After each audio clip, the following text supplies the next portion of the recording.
ng linggo ngayon at maaga akong bumangon para magluto ng almusal. Marami na akong alam na iluto. Naglakad na ako papunta sa kusina pero nakita ko si senyorito na magluluto na sana. Ako na po magluluto. Mabilis kong inagaw ang sandok na hawak niya. Good morning po pala sa inyo.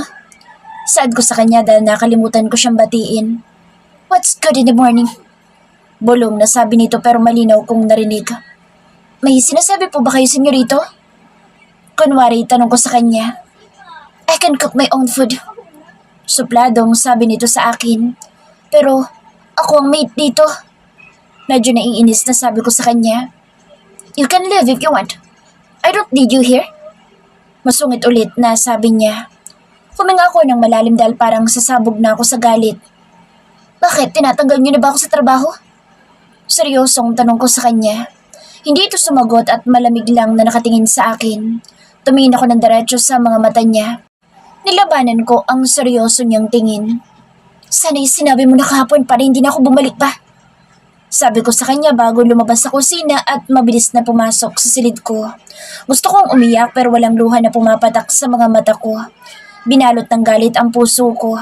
Sinilip ko ang wallet ko at may natitira pa akong 5,000. Naisip ko na kapag umalis ako'y pwede siguro ako maghanap ng bed space at magpa-part-time na trabaho.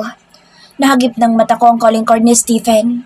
Gusto ko siyang tawagan pero naisip ko, hindi kami ganoong ka-close para tawagan ko siya.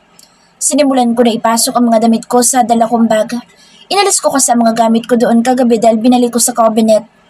Hindi pa ako natapos sa pag-aayos nang may biglang yumakap sa akin. I'm sorry babe. Don't leave. Bulong niya sa tenga ko. Doon na pumatak ang luha ko hanggang sa naging hikbi na.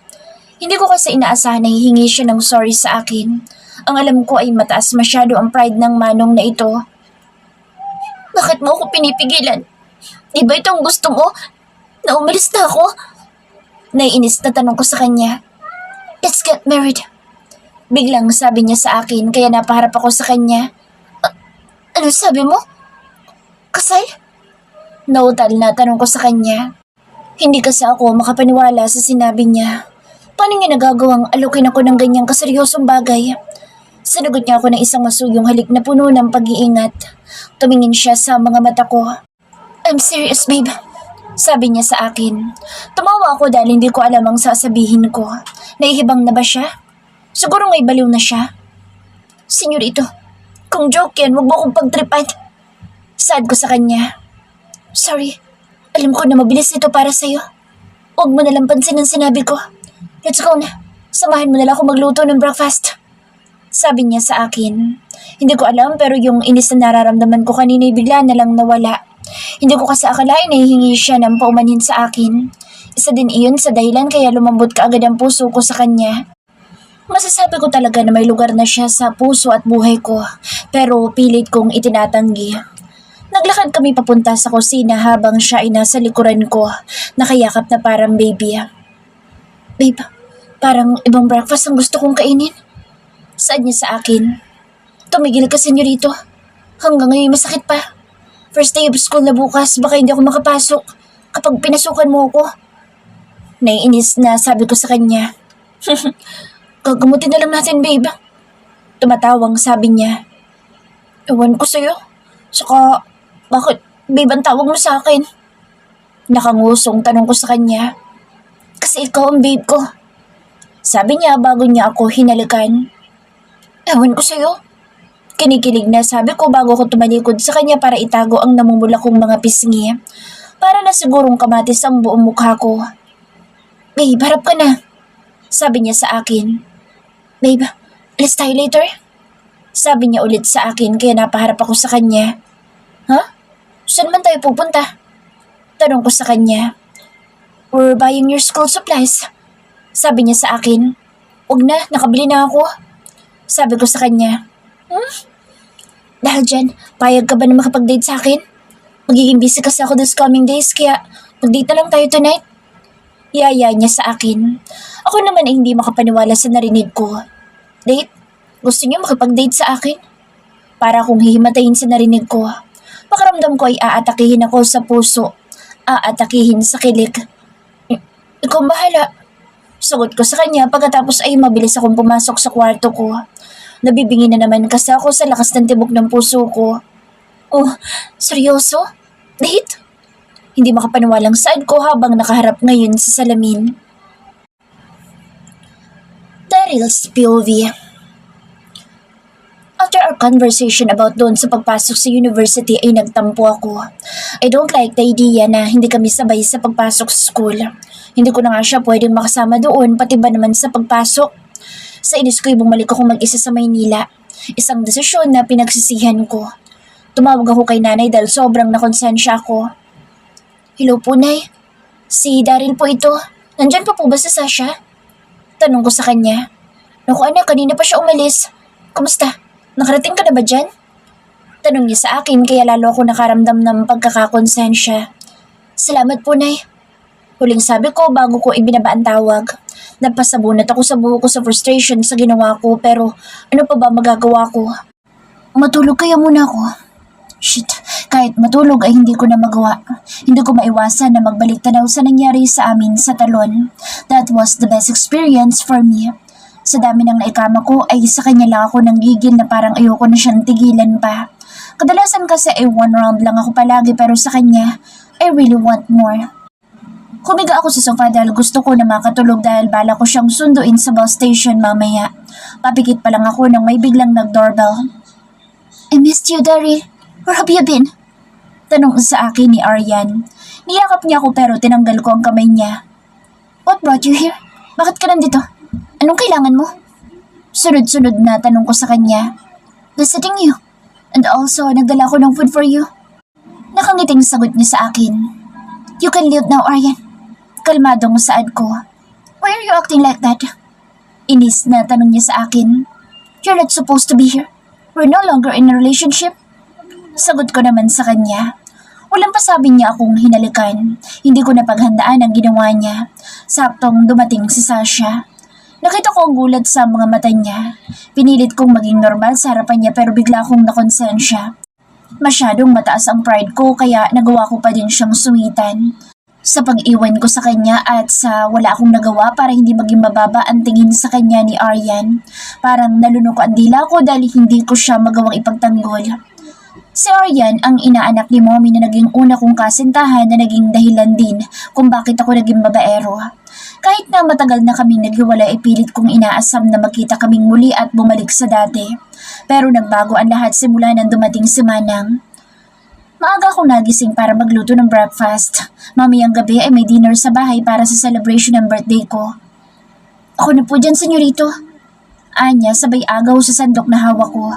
Sunungitan ko siya at sinabi na umalis siya pero hindi ko sinabi na umalis sa buhay ko kundi sa kusina lang. Nakipagtitigan siya sa akin. May iba sa tingin niya. Natakot akong bigla sa sinabi niya. Sana'y sinabi mo para hindi na ako bumalik dito. Walang kakurap-kurap niyang sabi sa akin. Mabilis itong lumabas sa kusina. Ako naman ay mabilis na pinatay ang stove. Nakita ko siya na inilalagay ang mga gamit niya sa bag. Bigla na lang kumulo ang dugo ko nang makita ko na tinitingnan niya ang calling card ni Stephen. Lumapit ako sa kanya at niyakap ko siya. Siya ang unang babae na sinabihan ko ng sorry at nagpakumbaba ako. Natakot ako sa posibilidad na aalis siya at iiwan ako. Naalo ko pa siya ng kasal na kahit ako'y nagulat din. Bago mo ako alakoy ng kasal, pwede ba ligawan mo muna ako, Manong? Nabigay ko na sa'yo lahat pero wala ka yatang balak na panagutan ako. Sad niya sa akin habang kumakain kami. Kaya magde-date tayo ngayon. Sabi ko sa kanya, seryoso ka ba talaga dyan, Manong? Tanong niya sa akin na para bang hindi makapaniwala. Of course, I'm serious. Pero babe, stop addressing me that Manong thing. It's not bagay. Nakangawing saad ko sa kanya. Oh, coming from you po? Naka-smid na sabi niya sa akin. Your style so manang naman talaga, babe. Depends ako naman sa sinabi niya. Basta, simula ngayon Manong ay tatawag ko sa iyo at wala kang pake. Babe! Maktol ko sa kanya pero dadma siya at patuloy lang sa pagkain. Alam ko na hindi siya nagbibiro. Ito na naman ako, naakit sa bawat pagsubo niya ng kutsara sa bibig niya. Masyado na akong apektado sa kanya. Konting galaw lang niya ay naapektuhan agad ang nasa baba ko. Huminga ako ng malalim bago tumayo at naghugas ng kamay ko. Sakto din na tumabi siya sa akin para maghugas ng plato. Niyakap ko naman siya. Manong, Naghuhugas po ako. Paungol na sabi niya. Maghugas ka lang, babe. Huwag mo akong pansinin. Sabi ko habang patuloy na hinahalakan ang leeg niya. Impit siyang napaungol at naiungol niya ang pangalan ko.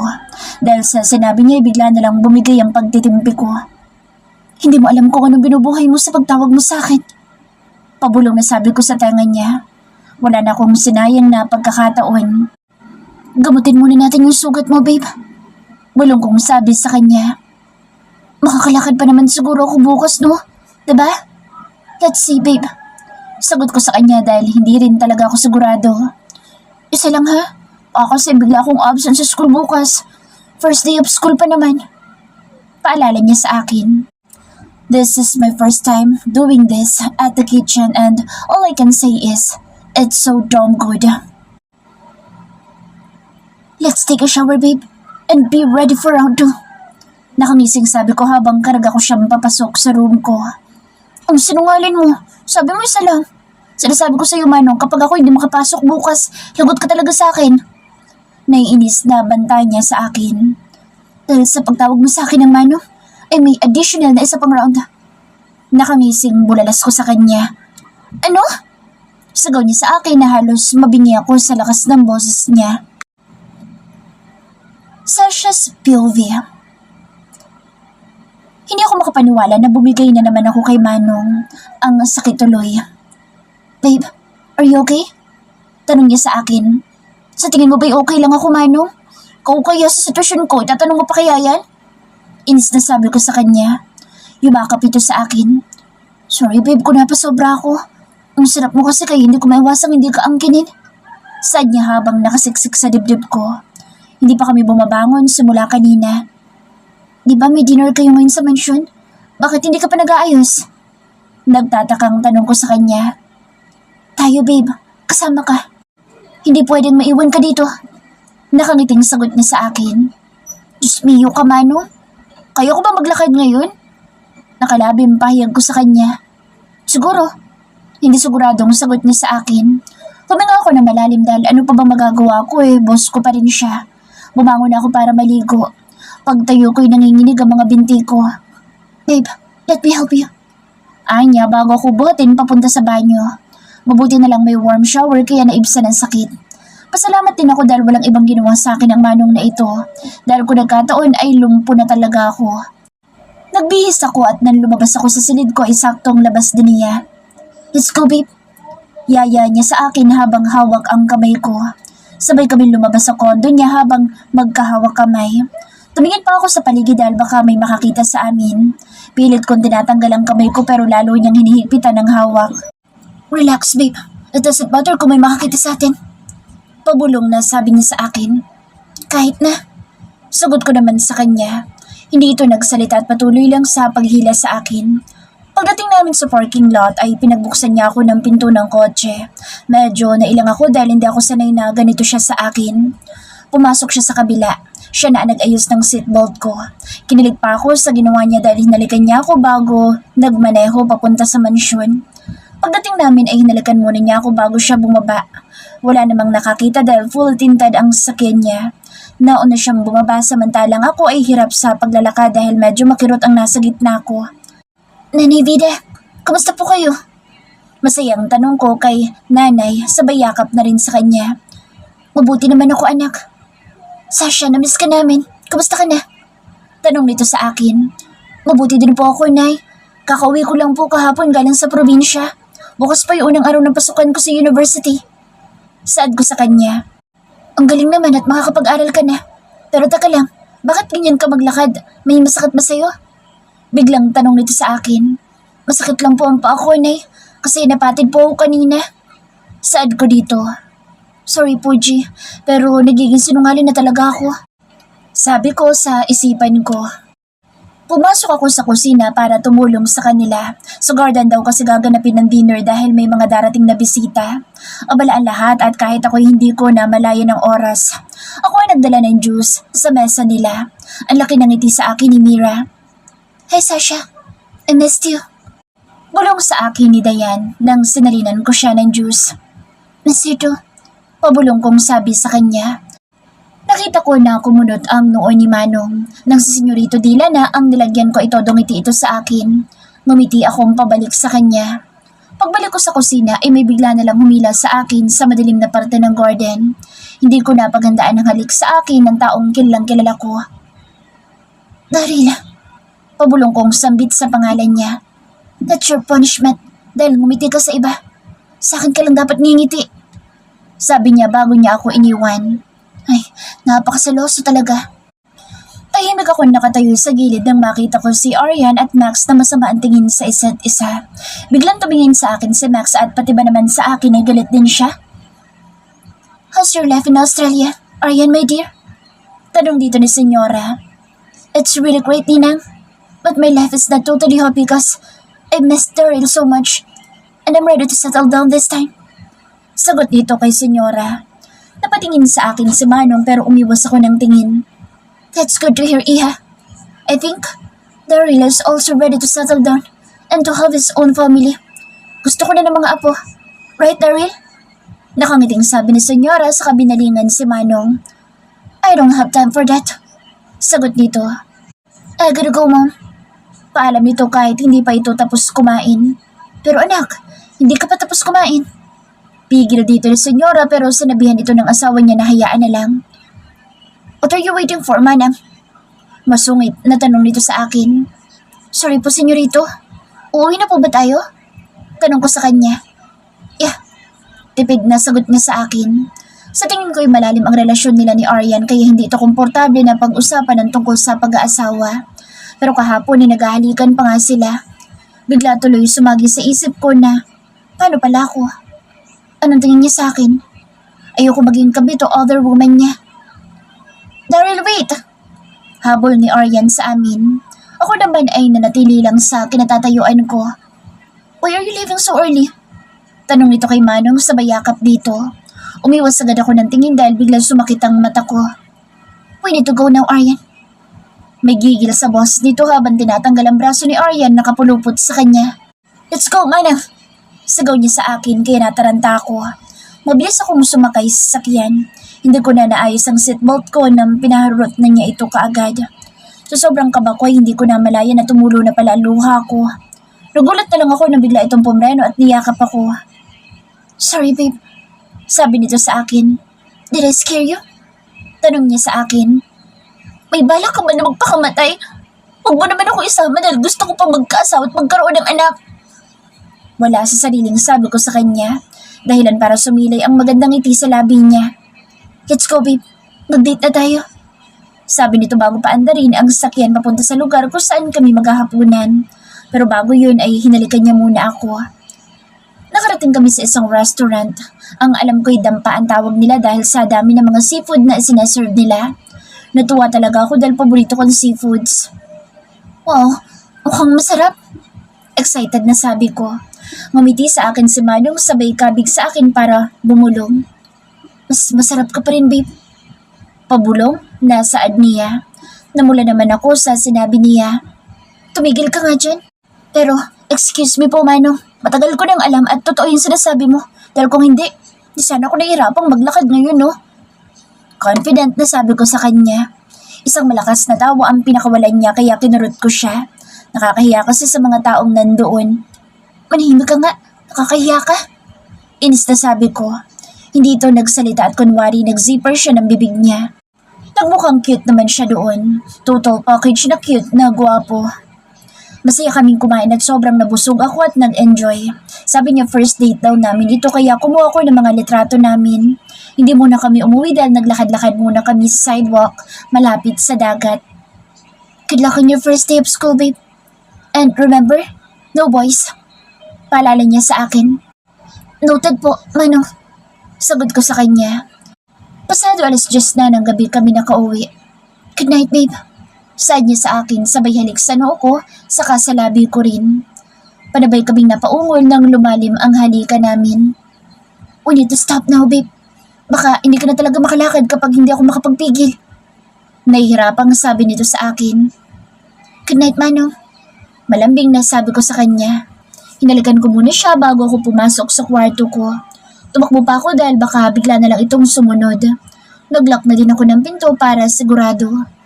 Hindi ko maiwasang hawakan ang kaliwang dibdib ko. Sobrang lakas kasi ng tibok ng puso ko. Sana lang, hindi ka masaktan sa karupukan mo, Sasha. Kausap ko sa sarili ko. Darius POV. I don't like the idea na babalik na lang si Aryan sa buhay ko na parang walang nangyari sa amin sa nakaraan. Kahit bumalik pa siya, hindi na siya ang tinitibok ng puso ko, kundi si Manang lang. Umalis na kami sa dinner kahit pa hindi tapos dahil ayoko na humahaba pa ang pag-uusap namin. Alam ko na hindi titigil sumomi sa kakatanong sa akin. Sumasakit din ang mata ko na makita na nasa tabi ko si Manang at hindi ko kasalo sa pagkainan. Mahal ko siya pero hindi ko kayang aminin sa kanya. Ang lahat ay dinadaan ko sa halik at yakap ko. Good night, babe. Bulong ko sa hangin dahil mabilis itong pumasok sa loob ng kwarto niya. Gusto ko siyang hilahin para sana'y magkatabi kaming matulog pero kailangan kong pigilan ang sarili ko dahil alam ko na hirap siyang maglakad dahil sa kagagawan ko. Shit, kumalma ka. Inis na kausap ko sa kaibigan ko sa baba. Tumigas na naman kasi siya. Wala na yatang ginawa si Manang na hindi ako apektado. Shit. Mabilis akong pumunta sa banyo at tumapat sa cold shower.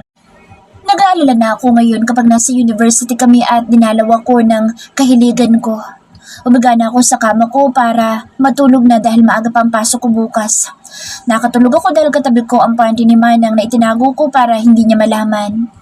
Hindi ko inaasahan na darating ako sa ganitong punto ng buhay ko na magtatago ng panty ng isang babae. Dom, I'm so pervert. Kausap ko sa sarili ko bago gapiin ang antok. Kinabukasan ay maaga akong gumising. Paglabas ko ay nasa kusina si Manang nagluluto. Mabilis ako lumapit sa kanya para yakapin siya. Good morning, babe. Bulong ko sa tenga niya. Good morning din, Mano. Saad nito sa akin. Excited ka talaga sa first day of school? Tanong ko sa kanya. Super po, Mano. Nakangiting tura niya. That's it na. Pagyaya ko sa kanya. Ngumiti ito at maganang kumain.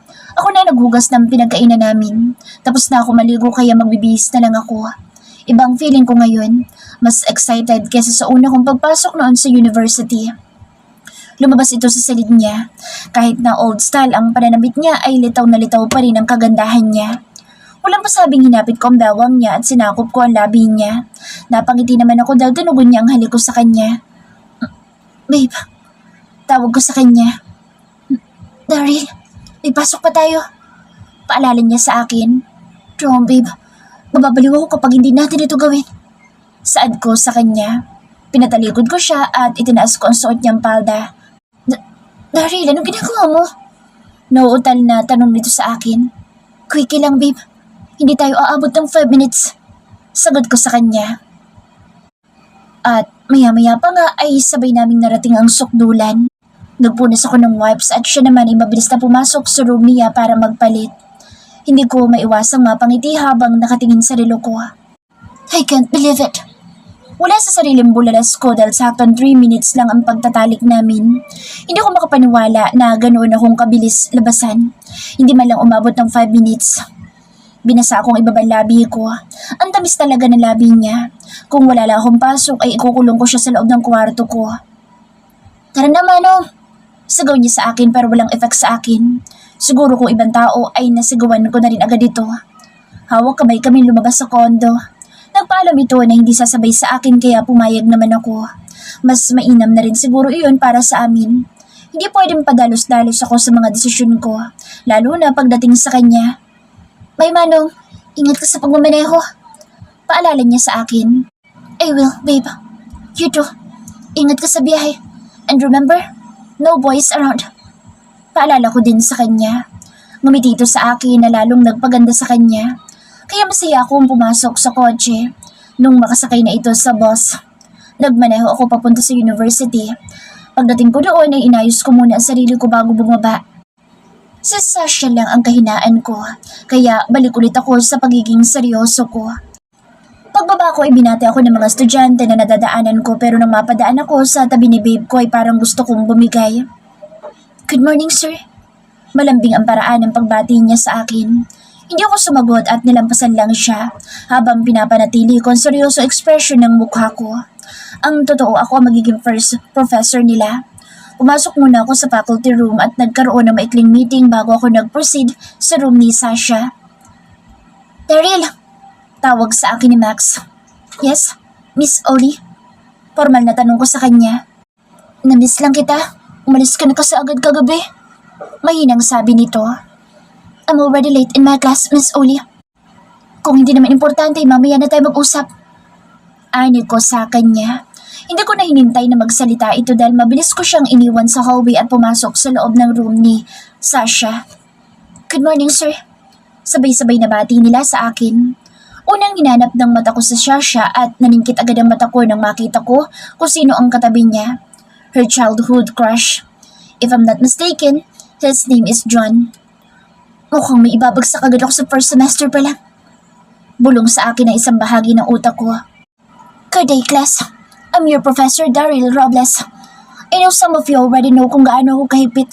Hindi ako nadadaan sa iyak, kaya much better if you listen carefully and study hard. First rule, no flirting in my class. Seryosong sabi ko habang diretso ang tingin kay Sasha na ngayon ay manghang nakatingin sa akin. Umpisa na natin ang class na ito sa pagpapakilala ng sarili niyo. You! Turo ko kay babe ko na mabilis tumayo habang nakaturo ang daliri niya sa sarili niya. Ako po ba, sir? Tanong niya sa akin. Yes, miss. You can start now. Introduce yourself to your classmate. Seryosong sabi ko. Kahit sa loob ko ay gusto ko siyang lapitan. At dahil hindi ako nakatiis ay lumapit ako sa kanya. Tatayo ka na lang ba dyan buong araw, miss? Masungit na saad ko dahil hindi ito nagsasalita. Ikaw, Sasha, you can do it. Sabi sa kanya ng garapata. Sarap mong tersing bata ka. Ani ko sa isipan. Hello, classmates. Ako si Sasha Vesta, 18, and I love dancing. Maiksing pakilala niya. Umupo ito. Ako naman ay nakikinig lang sa mga students ko habang nagpapakilala sila.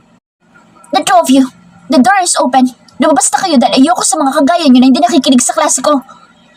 Inis na sabi ko dahil panay ang kalabit ng garapata sa pag-aari ko. Sasha's POV. Hindi ako makapaniwala na ginawa namin iyon bago pumasok sa university. Nanginginig ang mga binti ko habang papasok sa silid ko para magpalit ng panloob. Gusto kong kutusan ang sarili ko dahil sa pa-harder please ko na mga sinasabi. Langya talaga. Bigla na lang lumalabas sa bibig ko. Kasalanan talaga ito ni Manong kung ano-ano kasing itinuturo sa akin. Sumakay ako ng bus sa pagpasok sa university para makaiwas na rin sa mga mata ng mga nandoon. Hindi ko nais na sirain ang maganda niyang pangalan sa katulad kong maid lang. Good morning, sir. Panabay ko na bati sa kanya. Lahat kasi ng katabi ko'y binati siya. Pagdaan niya, nakita kong namula ang tenga niya hanggang leeg niya. Galit ba ito? Usal ko sa sarili. Hindi man lang kasi ito nagsalita. Sasha, rinig kong tawag sa akin ang kilala kong boses. Lumingon ako at tama nga ako. Lovely, isang department lang pala tayo at classmate pa.